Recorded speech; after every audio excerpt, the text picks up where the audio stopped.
दिया मेरे भाई बहनों, हैं? फटाफट घुमा दे, ऊर्जा को घुमा दे। माँ का प्रसाद, प्रभु का प्रसाद, 9वां दिन है, नवरात्रि पर्व है, ऊर्जा से तरोताजा हो जाए।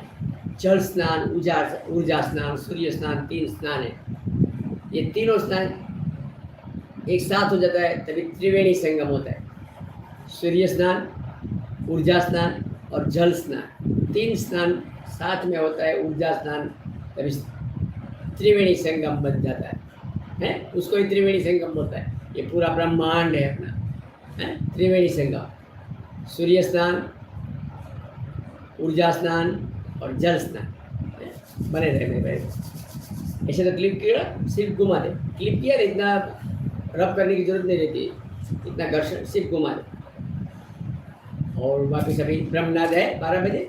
ये माँ का 9वां पर्व है। जितना ऊर्जा अपने आप बहती है, आज ऊर्जा जितनी चाहो इतनी खोबले दोबले भर लो, देने के लिए माँ तैयार है। सिर्फ